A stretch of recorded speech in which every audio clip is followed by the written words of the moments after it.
TVK கட்சி வந்து ஆட்சிக்கு வந்தாலும் அவங்க நிர்வாகம் சரியா பண்ணுவாங்களா? எப்படி பண்ணுவாங்க? அவங்க வந்து புதுசாச்சு 2 வருஷம் தானே ஆகுது. அப்புறம் அவங்க எப்படி நிர்வாகம் சரியா பண்ண தெரியும்? இப்ப என்ன பண்ண போறாங்க? திமுக மேல குற்றச்சாட்டு பண்ண போறாங்க. இது மாதிரியான பேச்சுக்கள் வந்து இப்ப எழ ஆரம்பிச்சிருக்கு. கண்டினியூவா இது இன்னமும் போக போக போக பேசிக்கிட்டே இருப்பாங்க. ஏன்னா 2 வருஷத்துக்கு முன்னாடி இப்படிதான் பேசினாங்க. இப்பவும் ஒரு ஆட்சிக்கு வந்ததுக்கு அப்புறமும் இப்படிதான் பேசுவாங்க. அதான் நடக்க போகுது. இப்போ விஜய் அவர்கள் இது மாதிரியான எந்தெந்த விஷயங்களை அதாவது உடைத்தெறிஞ்சு இந்த பொசிஷனுக்கு வந்திருக்காரு அப்படிங்கிற பத்தின பதிவு தான் இது. வாங்க வீடியோக்குள்ள போகலாம். தாவேக்கா வந்து ஒரு 3 வருடங்களுக்கு அப்புறம் ஒரு 3 வருடங்களுக்கு முன்பாக ஆரம்பிக்கப்பட்டது. அப்போ வந்து என்ன சொன்னாங்க? நிறைய நடிகர்கள் வந்துட்டு அரசியல் வந்துட்டு போயிருக்காங்க. அப்படி ஒரு ஆள் அப்படின்னாங்க. கட்சி ஆரம்பிச்சு நிறைய கூட்டத்தை கூட்டினாரு. அப்ப என்ன சொன்னாங்க? இது ஒரு ரசிகர்களை ஒரு நடிகரை பார்க்க வர்ற கூட்டம். ஒரு சின்ன நடிகை கொடுத்தா கூட இவ்வளவு கூட்டம் கூடும் அப்படிங்கிற மாதிரியான ஒரு விஷயத்த விமர்சனங்களை விஜய் மீது அவ்வளோ நிறைய வன்மத்தோட வச்சாங்க.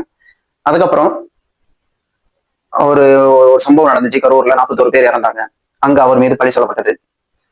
அதை கிரியேட் பண்ணது யாருன்னு தமிழக மக்களுக்கும் தெரியும். அந்த தொகுதியில என்ன ஆச்சுன்னு தெரியும். அதுக்கப்புறம் அவர் மேல சுமத்தாத பழியே கிடையாது. நிறைய விஷயங்களை அவர் மேல கொண்டு போய் திணிச்சாங்க. அவர் மேல சுத்தி உள்ள எல்லா வன்மங்களையும் கொண்டு கொட்டுனாங்க. அதாவது ஒரு இவ்வளோ மக்களை திரட்ட முடிகிற இவரால அந்த மக்களை ஓட்டை கன்வெர்ட் பண்ண முடியாது அப்படிங்கிற ஒரு விமர்சனங்களை தொடர்ந்து வச்சுக்கிட்டே இருந்தாங்க. ஒரு நடிகரை பார்க்க வர ஒரு ரசிகர்கள் கூட்டம், அவ்வளவுதான். இது ரசிகர்கள் கூட்டத்துக்கு மேல சில கட்சிகள் என்ன சொல்ல ஆரம்பிச்சிட்டாங்க?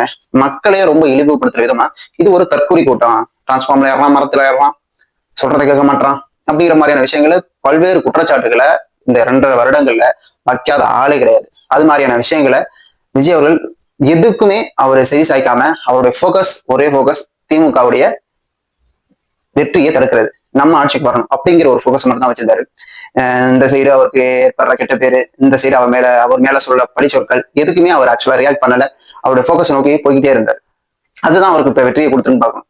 ஏன்னா இவ்வளவு விஷயங்களை ஒரு ஆளை எல்லாரும் சுத்தி நின்று ஒரு மீட்டிங்ல சொல்லியிருப்பாரு.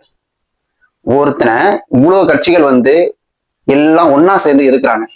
அதுதான் மக்களுடைய ஆதரவா மாறிடுச்சு. எப்படின்னா நிறைய ஒரு பெருங்கட்சிகளை சொல்லிக்கோமே, திமுக, அதிமுக, நாம் தமிழர், விடுதலை சிறுத்தை கட்சி எல்லாமே ஜாயின் பண்ணி ஒருத்தரை எதிர்க்கிறாங்க அப்படிங்கிற மாதிரி ஒரு பிம்பத்தை விஜய்க்கு கிரியேட் பண்ணாங்க. அது வந்து அவருக்கு கையும் கொடுத்துருக்கு. அதுக்கப்புறம் நிறைய பேர் அவர் மேல விமர்சனம் பண்ணிக்கிட்டே இருந்தாங்க. ஆனா அதுக்கு அவர் பதில் சொல்லாம ஒரே போக்கஸா திமுக மட்டுமே இவர் விமர்சனம் செஞ்சுக்கிட்டு திமுக அகற்றப்பட வேண்டிய கட்சி, அவர் மேல உள்ள குற்றச்சாட்டுகள், அவர் ஊழல் பண்ண விஷயங்கள் எல்லாத்தையுமே எடுத்து பேசி, அவரு ஆட்சியில் நடந்த சட்ட ஒழுங்கு, இது மாதிரி விஷயங்கள் மட்டுமே பேசி அவரு இந்த இடத்துக்கு வந்திருக்காரு.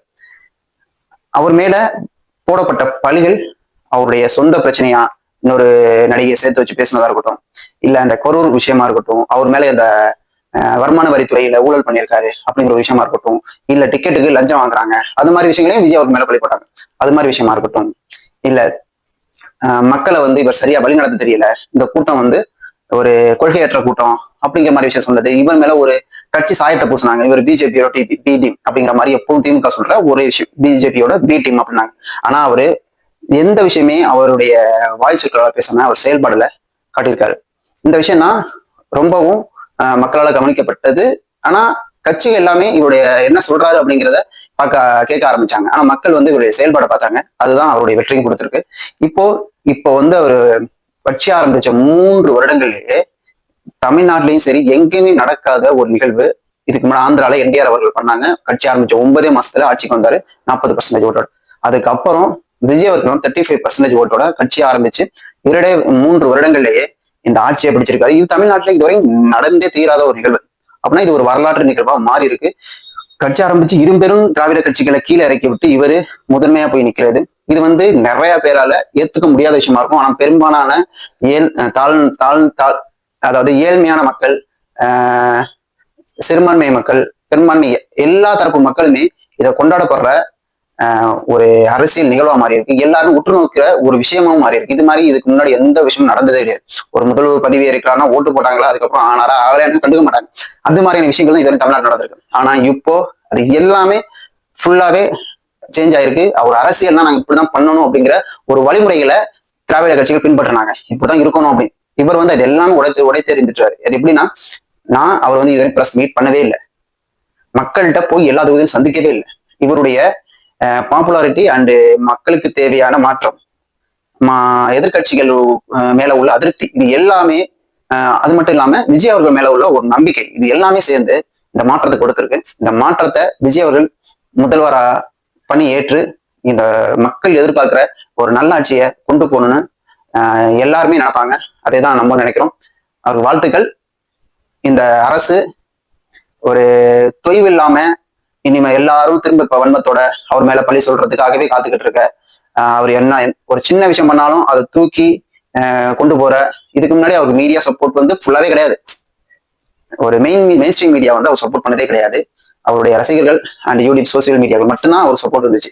மெயின் ஸ்ட்ரீம் மீடியா திமுக என்னதான் பண்ணாலும் அவங்க ஊதுகுலா தான் இருந்தாங்க. இப்ப அவங்க எப்படி செயல்பட போறாங்க பார்க்கணும். என்னதான் தாவிக்காவுடைய தொண்டர்களும் சரி, ரசிகர்கள் வந்து இப்ப தொண்டர்களா மாறிட்டாங்க. அவங்க எல்லாருமே என்ன சின்ன விஷயம் பண்ணாலும் அது வந்து பெருசா பேசப்படும். அது எல்லாமே விஜய் அவர்களுக்கு தான் பாதிப்பை ஏற்படுத்தும், அவரை தான் பாதிக்கும். அதனால எல்லாமே கவனமா இருக்க வேண்டிய இனிவரும் நாட்கள். இந்த 5 வருஷத்தை அவர் ப்ராப்பரா பண்ணிட்டாருன்னா அவருக்கு ஆதரவு கொடுத்த எல்லா கட்சிகளும் அவர் கூடவே இருக்கிறதுக்கான வாய்ப்புகள் அதிகமா இருக்கு. அந்த மதர் சார்பற்ற அந்த கொள்கையில அவர் கடைபிடிச்சு இந்த கட்சியை வழிநடத்தி கொண்டு போகணும் நம்ம நினைக்கிறோம். கண்டிப்பா அதையும் செய்வாரு. தமிழ்நாட்டு மக்களுக்கு அவரு கொடுத்த வாக்குறுதிகள் எல்லாத்தையுமே நிறைவேற்றணும்னு நான் நினைக்கிறேன். கண்டிப்பா அதை பண்ணுவாருன்னு நம்புவோம். நன்றி.